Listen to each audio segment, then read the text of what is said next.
A cada mês nós celebramos o cálice do Filho.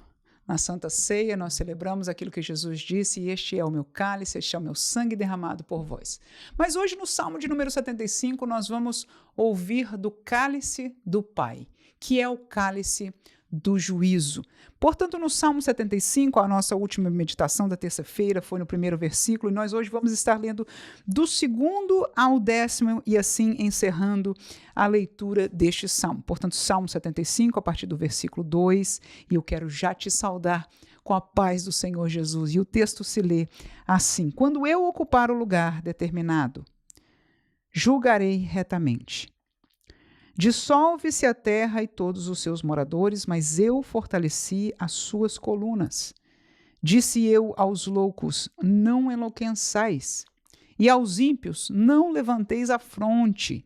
Não levanteis a fronte altiva, nem faleis com cerviz dura, porque nem do Oriente, nem do Ocidente, nem do deserto vem a exaltação, mas Deus é o juiz. A um abate e a outro exalta, porque na mão do Senhor há um cálice cujo vinho ferve, cheio de mistura, e dá a beber dele. Certamente todos os ímpios da terra sorverão e beberão as suas fezes. Mas quanto a mim, exultarei para sempre, cantarei louvores ao Deus de Jacó, e quebrantarei todas as forças dos ímpios, mas as forças dos justos serão exaltadas. Que salmo, a minha palavra única é misterioso. Aquele que está usando destas palavras parece ter autoridade, não o escritor Asaf, mas aquele que está...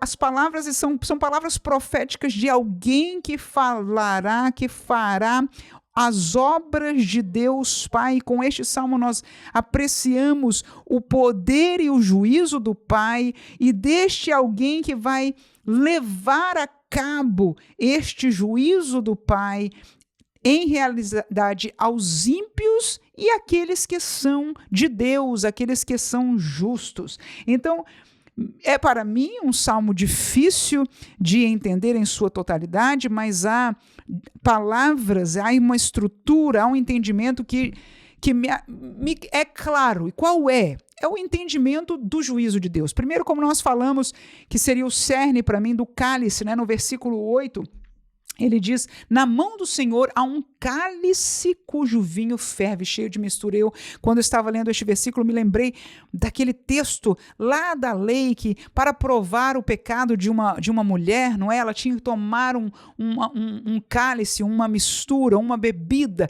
e aquela bebida, se ela fosse inocente, não lhe faria mal nenhum, mas se ela fosse realmente a pecadora, se ela tivesse culpa daquilo, então a sua perna incharia, uma série de coisas.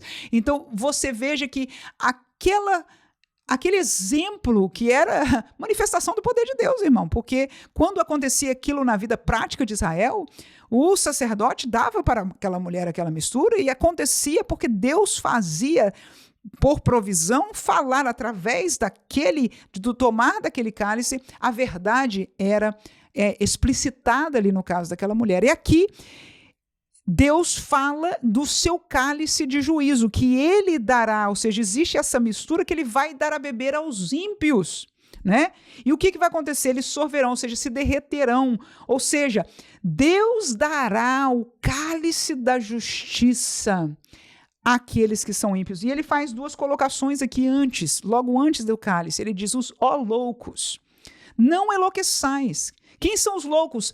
Biblicamente, a nível de Salmos, essa palavra é bem repetida. São tolos. São pessoas que falam neciamente contra Deus. São pessoas que desconhecem e querem desconhecer, não se importam em conhecer os caminhos de Deus. São loucos. Então, ele os adverte: não enlouqueçais, não sigam neste caminho de loucura. Ele diz aos ímpios: não levanteis a fronte, ou seja, não fique cabeçona empinada, com a fronte altiva, levantando a cabeça altivamente, é o versículo 5. Nem faleis com cerviz dura, como quem você tem razão, que você pode, que está tudo na tua mão, que você é o Todo-Poderoso. Então ele alerta aos tolos deste mundo, aos ímpios deste mundo, de não se exaltarem, não permanecerem na sua loucura, na sua injustiça, na sua altivez de espírito. Por quê? Aí ele encerra com isso. Porque o cálice de um vinho que ferve está na mão do nosso Deus. E ele, no versículo 7, diz... No 6 ele diz, nem do Oriente nem do Ocidente vem a exaltação. Ou seja, não vem do homem de parte nenhuma do mundo, ainda que a gente assista do homem alguma exaltação.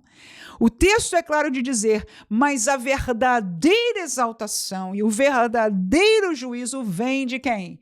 De Deus, é o versículo 7. Mas de Deus é o juiz. Aí ele diz, ele encerra. A um abate e a outro exalta. E no fim, aí no versículo 10, ele diz, eu quebrantarei as forças dos ímpios, mas as forças dos justos serão exaltadas. Para nós, aleluia, é uma alegria entender, em conhecer, em reconhecer, em confiar no juízo de Deus. Nós não veremos alguns juízos com os nossos olhos. Nós podemos não vê-los nos nossos dias, mas não deixemos o nosso coração se entristecer ou pecar contra Deus ou se enervar ou ficar com raiva daquele ou daquela. Deus tem o seu cálice de vinho fervente em sua mão e ele os dará a beber no tempo certo, se não se arrependerem. A uns Deus abate, a outros Deus exalta. A força do ímpio será quebrantada. Eles também envelhecem, a sua riqueza pode desvanecer, a sua saúde pode ir embora, e com certeza se morrerem ímpios, conhecerão a eternidade sem Deus, aprisionadas no castigo eterno, mas a força do justo, diz o salmista, diz o Senhor, serão exaltadas, aleluia. Então siga forte, com a esperança da sua força no Senhor, siga na justiça, no caminho da justiça, no caminho de Deus em nome de Jesus, porque o nosso Deus é justo juiz. Amém.